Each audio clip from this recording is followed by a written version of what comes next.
Sexual সম্পর্কের জন্য ওইখানে গেছে। আসলে এর আগে তো মনে করেন একটা সে পরকীয়া করলো, আমি তো হাতে নাতে ধরলাম। হ্যাঁ, এবং সে মনে করেন শারীরিক সম্পর্ক করছিল, সে তার সাক্ষী সহকারে আমরা ধরেছিলাম। এই যে আপনি যে বলছেন যে আপনার 36 লাখ টাকা ছিল, হ্যাঁ, এটা কি ওর অ্যাকাউন্টে ছিল? ওর অ্যাকাউন্টে ছিল। ওর অ্যাকাউন্টে টাকা কি আপনার? মানে ফেসবুকে যেমন তিনটে যে পেজ আছে, হ্যাঁ। সেই অ্যাকাউন্ট পেজটা হলো তার নামে খোলা। সে তার অ্যাকাউন্টে টাকা, অ্যাকাউন্টটা তার নামে ছিল, আচ্ছা, সেই টাকাগুলো। তো সেই টাকা আপনার কিভাবে আপনি আপনি এটা দাবি করতে পারেন? সে আমি আর দুইজন একসাথে ভিডিও বানাইছি না।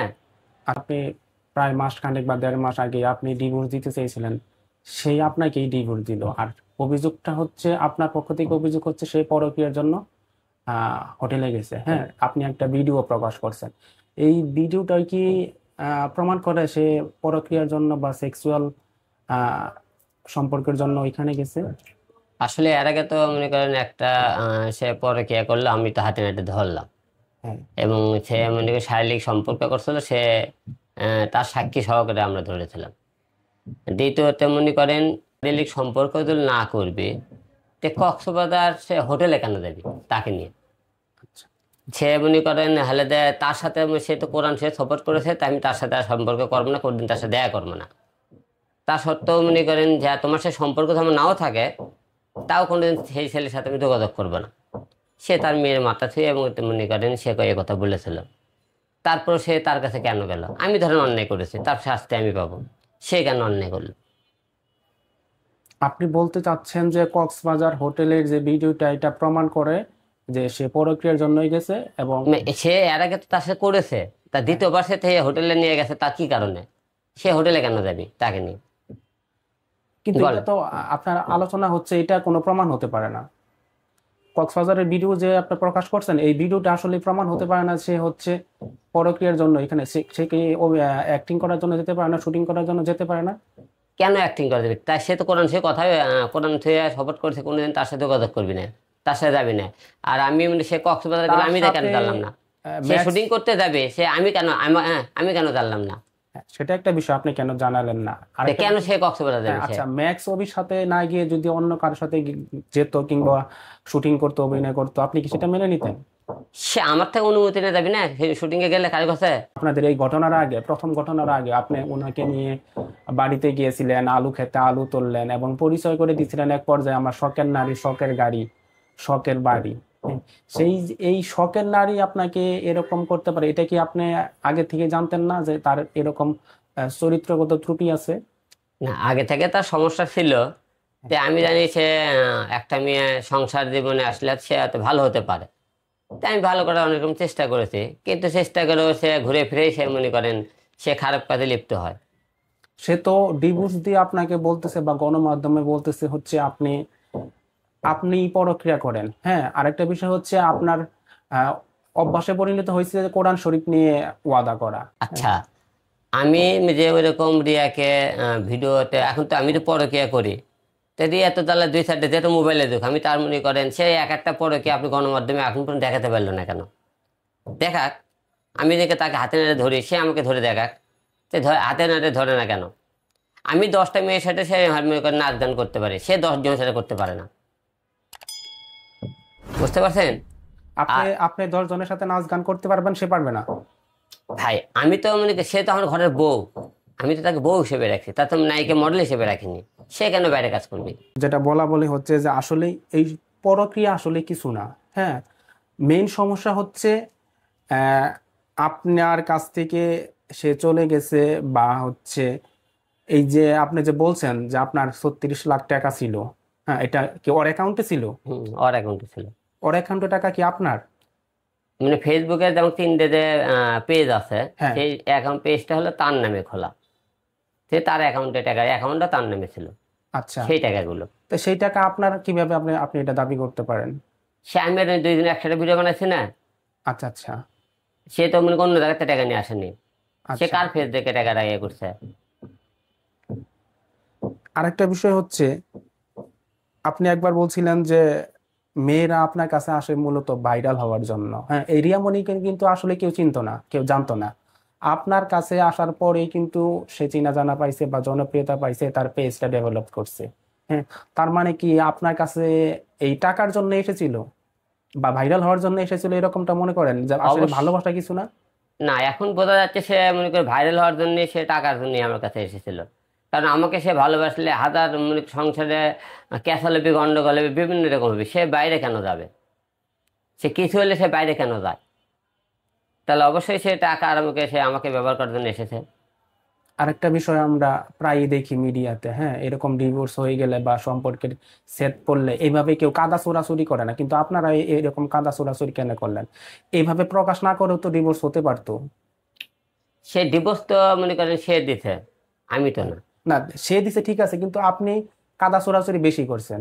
না, কাটা সরাসরি মানে কেন করলাম, সে মনে করেন প্রকাশে আমরা আবার মিল হয়ে গেছিলাম, হ্যাঁ, যে আমরা আবার সবকিছু মিলে আমি হয়ে গেলাম।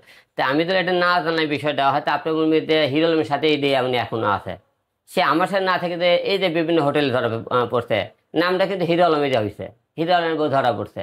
তো আমার নামটা নিয়ে যেহেতু মনে করি সে ব্যবহার করতেছে, তা জিনিসটা জানালে সে এক থেকে পরে আবার আরেকজন থেকে অঘটন ঘটালো। তে মানুষ জানুক যে সে আমার সাথে নাই এখন বর্তমানে। আচ্ছা, অনেকে বলে থাকে, বাবা এখন বলা বলি করতেছে যে হচ্ছে রিয়া মনিকে যে এত কিছু করার পর প্রথমবার আপনি ধরলেন, মামলা করলেন, এরপরে হচ্ছে আত্মহত্যা চেষ্টা করলেন তার জন্য, তারপরে গিয়ে আপনারা আবার মিলিত হলেন, সবকিছু ভুলে আবার নতুন করে সংসার শুরু করলেন। অনেকে বলতেছে যে এগুলো আসলেই হিরো আলম ও ভালোবাসে না, ও ভালোবাসে না। হ্যাঁ, সেটা হচ্ছে হিরো আলম আসলেই মনে করতেছে এই মেয়েটা হচ্ছে বা রিয়ামণি হচ্ছে একটা টাকার মেশিন, সে থাকলে ভালো ডান্স করে আপনার পেজে ভালো ভিউ হয়, ভালো টাকা ইনকাম হয়। আসলে সে আপনি তাকে ওইরকম স্ত্রীর মর্যাদা দেননি, হ্যাঁ, বা স্ত্রীর ভালোবাসার জন্য আপনাকে তাকে আপনি পুনরায় কাছে টানেন। আপনি চাচ্ছেন যে আপনার ও যদি দূরে চলে যায় তাহলে আমরা টাকার মেশিনটা আসলেই হাতছাড়া হয়ে গেল, এরকমটা কি? আসলে কি সে টাকার মেশিন ছিল? রিয়া মুনি তো আসলো কয়দিন ধরে। হ্যাঁ, হিরো আলম কিন্তু নিজেই ভাইরাল হয়েছে নিজে চেষ্টা করে। তো হিরো আলমের আগে কিন্তু বহুত নারী ছিল, হ্যাঁ, ছিল না? ছিল। তো হিরো আলম কি এক নারীলে চলতেছে? আর হিরো আলমের নিজেই তো একটা মনে করেন টাকার মেশিন, তো অন্য জনের কেন ব্যবহার করতে হবে?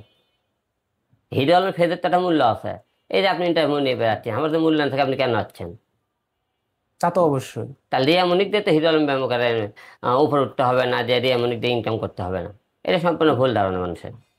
আচ্ছা, আপনার হচ্ছে প্রথমবার যখন সমস্যাটা হলো, আপনি হচ্ছে ইতি চৌধুরীর সাথে দেখা গেল যে ভিডিও করার জন্য করলেন, হ্যাঁ, ম্যাক্সবি একটা অভিযোগ করছিল যে আপনি তার বউ ভাগায় নিয়ে আসছেন, যে কারণে সেও আপনার বউকে একরকম ওই করে নিয়ে গেছে, হ্যাঁ। তা আপনি কি তার সংসার ভেঙেছেন ইতি চৌধুরী? আপনি? এখ- এখন ঘটনা কি, ম্যাক্স ওবি আর রিয়া কিন্তু আগে কাজ শুরু করছে। আমার বাবা যখন হসপিটাল তখন থেকে তার শুটিং করে। হ্যাঁ, আমার বাবা মরার কিন্তু আমি 41 দিন পর কিন্তু ঢাকা মনে করেন কাজ কাম শুটিং শুরু করি, ঠিক না? তাহলে আমি কিভাবে ভাঙলাম? ইতি চৌধুরীর সাথে আপনার সাথে পরিচয় হলো কিভাবে? ইতি সরে নিজেই নক করেছে আমাকে, যে আমি আপনার সাথে ভিডিওতে কাজ করতে চাই। আমি করিনি আসলে। ইতি চৌধুরী নক করলো আর আপনি রাজি হয়ে গেলেন যে ঠিক আছে আসেন, এরকম? আমাকে তো যে কোনো মেয়ে নক করলে আমি রাজি হয়ে যাই, আপনি জানেন তো, যে কোনো দেখেছেন একটা মেয়ে কাজ করতে চাই, সমস্যা কি? আচ্ছা, তো তখন কি এইটা তো ম্যাক্স ছবির সাথে ছাড়াছাড়ি হয়ে গেছিল নাকি? হ্যাঁ, না, তারকে ডিভোর্স হয়ে গেছিল, কিন্তু আমাদের ডিভোর্স হয়নি। ও, তাহলে ম্যাক্স অভিযোগ করলো যে আপনি তার ওয়াইফকে ভাগিয়ে নিয়ে আসছেন, এরকম? সে অভিযোগ করতেই পারে। তো মনে করেন সেখন আমি যে টাইমে থেকে কাজ শুরু করতে দেখবেন, সেই টাইমে ম্যাক্স মনে করেন ডিভোর্স দিয়ে চলে কিনা, আপনি সেই কাগজ দেখলে বুঝতে পারবেন। আচ্ছা, আরেকটা বিষয় হচ্ছে আপনাদের মাঝে তৃতীয় একজন ব্যক্তি আছে, সে হচ্ছে মিথিলা। হ্যাঁ, মিথিলার সাথে আপনার সম্পর্কটা কি? মিথিলার সাথে আমার কোনো খারাপ কোনো সম্পর্ক নাই। এটা মনে করেন অনেকে অনেক রকম কথাবার্তা হয়তো বলে, হ্যাঁ, যে এটা সম্পূর্ণ মনে করেন, কিন্তু মিথিলাও তো নিজেও দাবি করে সে তার এটা আপনার আপনার রিয়ামণি স্ত্রী। শেখানো কথা এসব। એટલે রিয়ামণি আর সে শেখানোর কথা, সে আমার সম্মানহানি করার জন্য সে এসব কথা বলেছে। কিন্তু যেই ব্যক্তি আপনার সম্মান হানি করার চেষ্টা করছে, আপনি তার ফেসবুক লাইভ দেখলাম কালকে শেয়ার দিছেন, কালকে সেটা ফেসবুক কেন? লাইভ শেয়ার দিয়েছিলাম, সে রিয়ামণির সাথে ছিল দীর্ঘদিন, তার কিছু গোপন তথ্য সে কালকে প্রকাশ করেছে দেখলাম। সেই হিসেবে মনে করেন সেই হিসেবে তার ভিডিওটা দেখলাম, যে তার গোপন কিছু শব্দ সে তার সাথে ছিল, সে কিরকম ছিল, সেই হিসেবে আমি শেয়ার করছি, অন্য কোনো কারণে না। মিথিলার সাথে আপনার কোনো সম্পর্ক না, নাই? না, না। মিথিলা তো দেখছিলাম আপনি যখন আত্মহত্যা চেষ্টা করছিলেন তখন বগুড়ায় গেছিল, গাড়িতে আসলো, কান্নাকাটি আপনি করলো। দেখছেন মিথিলা এবং রিয়া কিন্তু যখন আমার সাথে গন্ডগোল, দুইটা কিন্তু একসাথে ঘুরে বেড়ায়, দেখছেন তো? তারা একসাথে ঘরে একই বাসায় থাকে, একই জায়গায় খায়, এটা তো দেখছেন আপনারা। তাহলে রিয়া যদি বগুড়া যায়, তো মিথিলা তার সাথে যাবে না? অবশ্যই দুইজনে একসাথে চলাফেরা করে। যাবে ঠিক আছে, কিন্তু আপনার জন্য কান্নাকাটি করবে? কান্নাকাটি একজন করতেই পারে, একটা লোক ধরেন নাকি এরকম যে সে আপনাকে ভালোবাসে বা আপনি তাকে সে আমাকে বাসেন? ভালোবাসতে পারে, কিন্তু আমার সাথে তার তো ভালোবাসা নেই। আপনারা কোনো বিয়ে করেননি? না না না, এ সম্পূর্ণ মিথ্যে ঘুরতে বেড়ায়। আচ্ছা, আপনার বিয়ে তাহলে 3টা? জি। আচ্ছা, আরেকটা বিষয় হচ্ছে, আপনি যে রিয়ামণির সাথে আপনাদের সম্পর্ক কত বছর ছিল, মানে আপনাদের দাম্পত্য জীবনে কত বছর ছিল? 4 বছর। 4 বছর। এর মধ্যে কি আপনারা কোনো সন্তান নিয়েছেন? না না সেটা কেন সন্তান নেওয়ার কি আপনি না, বলেননি? তার আগের পক্ষের একটা মেয়ে আছে, সেই মেয়ের বয়স ছোট আর কি। এখন হুম। আমার সাথে যখন সম্পর্ক হয় তখন 1.5 বছর বয়স ছিল। হ্যাঁ, আমি একটা মেয়েকে দেখছি গত রমজানে, আপনি হচ্ছে সেই হ্যাঁ। মেয়েকে নিয়ে ইফতারি ছবি দিছিলেন। এখন মেয়ের বয়স চার বাচ্চা, বছর বাচ্চা ছোট দেখে আমরা এখন বাচ্চা নেইনি আর কি। আপনি কি সেই মেয়েকে মেনে নিয়েছিলেন তো নাকি? সে মেয়ে তো শুরু থেকে আমাকে বাবা হিসেবে জানে। তখন ও বয়স আমার সাথে যখন দেয়ার বিয়ে হয়, তখন মনে করেন মেয়ের বয়স ছিল আপনি 1 বছরের মতো। আচ্ছা, মেয়ে সহ আপনি বিয়ে করেছিলেন? হ্যাঁ। আচ্ছা আচ্ছা। আপনার আগের ঘরে সন্তান আছে কতজন? আমার 2 মেয়ে 1 ছেলে। তারা কোথায় থাকে? বগুড়ায় থাকে, ঢাকায় আসে। ঢাকায় আসে? আচ্ছা, এখন আপনার ভবিষ্যৎ চিন্তা ভাবনা কি?